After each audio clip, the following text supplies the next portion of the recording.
बिस्मिल्लाहिर्रहमानिर्रहीम। अस्सलामुअलैकुम। एक बहन ने अपनी ज़िंदगी के बारे में कुछ मिरेकल्स बताए जो नामुमकिन थे, लेकिन इस बहन ने कहा कि दुरूद इब्राहिमी के पढ़ने से अल्लाह ताला ने हमारी ज़िंदगी को बिल्कुल चेंज कर दिया। ये बहन कहती है कि हम दुरूद इब्राहिमी के बारे में, उसके फ़वाइद के बारे में इतना नहीं जानते थे, तो हम इतना ज़्यादा पढ़ते भी नहीं थे। तो हमारे घर में कुछ मामलात ख़राब थे, यानी हमारी जॉइंट फैमिली थी, तो सब इकट्ठे रहते थे। लड़ाइयाँ होती थी, परेशानियाँ होती थी, लेकिन अक्सर हमारी जो फैमिली थी, हमारे घर वाले, हमारी फैमिली वाले ये बीमार रहते थे। रिस्क की तंगी इतनी ज़्यादा हो रही थी, परेशानियाँ भी दिन ब दिन बढ़ रही थी। हम आपस में एक दूसरे से नफ़रत करने लगते थे।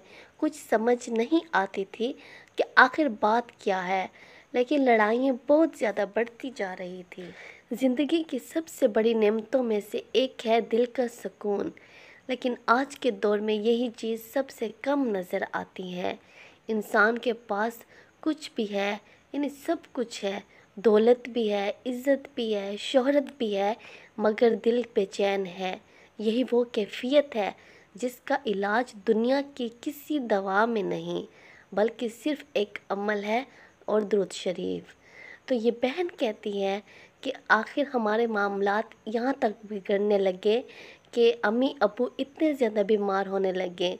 हम दवाइयों का ख़र्चा इतना ज़्यादा नहीं बर्दाश्त कर सकते थे, लेकिन हमारे माँ बाप थे, वो बहुत बीमार होने लगे, हमारे लिए रिस्क की तंगी होने लगी। तो हमें अपने जानने वालों ने, किसी ने मशवरा दिया कि आप जाएं और दम करवाएं। जब हम दम करवाने गए, वो भी अल्लाह का नेक वली था, उसने कहा कि बेटा आप पे बहुत सख्त बंदिश है। तो हमने उसका दम भी करवाया, लेकिन कोई असर नहीं हुआ। फिर भी हम घर वापस आए। जब हम परेशान थे कि हर तरफ से मायूसियाँ मिल रही हैं, हमारी परेशानियाँ बढ़ती जा रही हैं घर में, और किसी फैमिली के साथ भी ये मसला नहीं हो रहा था। हम दो ही फैमिलियाँ थे, एक साथ वाली हमारे चचा ज़ात और एक हम। लेकिन फिर हम अल्लाह से दुआ कर रहे थे कि कोई मामलात हैं, हम बहुत परेशान हैं, कोई हमें अमल बता दें, ताकि हम बार बार अल्लाह से यही दुआ कर रहे थे कि गैबी मदद कर दे। आखिर मुझे दुरूद इब्राहिमी के बारे में पता चला, और जब मैंने दुरूद इब्राहिमी के फ़वाइद देखे, बरक़ात देखे, तो मैंने अपनी अम्मी को भी बताया। तो 1.25 लाख की नीयत से दुरूद इब्राहिमी को हमने पढ़ना शुरू किया। तो इसके पढ़ने से अल्लाह ताला ने हमारी ज़िंदगी में बहुत चेंजेस लाए।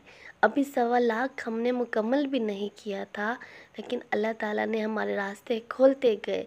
यहाँ तक कि हम बदगुमानी नहीं करते थे कि किसने जादू किया है, लेकिन हमें अल्लाह पर भरोसा था कि वो सब हमारे सामने ले आएंगे। दुआ मांग रहे थे, दुरूद इब्राहिमी का विर्द कर रहे थे।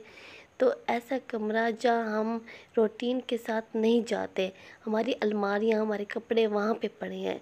एकदम से अचानक से मैं किसी वक्त उस कमरे में गई, हालांकि वो वक्त नहीं था उस कमरे में जाना, हम तो जाते ही नहीं थे।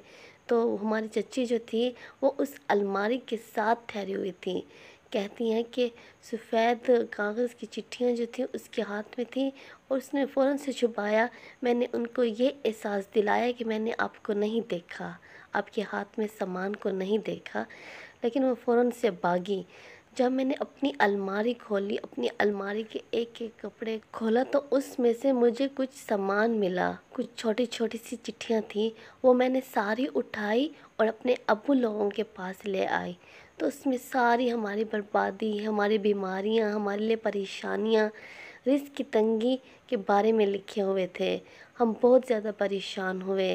बस इतना हुआ कि यहाँ तक तो बात आ गई, दुरूद इब्राहिमी के पढ़ने से दुश्मन तो सामने आ गए, लेकिन अब हम परेशान थे कि अब हम क्या करें, किसको कहें, कोई यकीन भी नहीं कर। बस ऐसा हुआ कि दुरूद इब्राहिमी को हमने दोबारा 1.25 लाख की नीयत से शुरू किया, اور جس نے بھی جادو کیا تھا اس دوبارہ سارے کام جو ہیں ان کے اپنے ہی کارنامے ان پہ دوبارہ خود الٹ ہو رہے تھے، ان کی اپنی فیملی میں مسئلے پریشانیاں بن رہی تھی، یہاں تک کہ ایک دن اتنی لڑائی ہو گئی کہ وہ لوگ خود ہی گھر چھوڑ کر چلے گئے۔ ہم نے صرف درود ابراہیمی کو پڑھا، درود ابراہیمی کے پڑھنے سے اللہ تعالیٰ نے ہمارے سارے معاملات کو بہتر بنا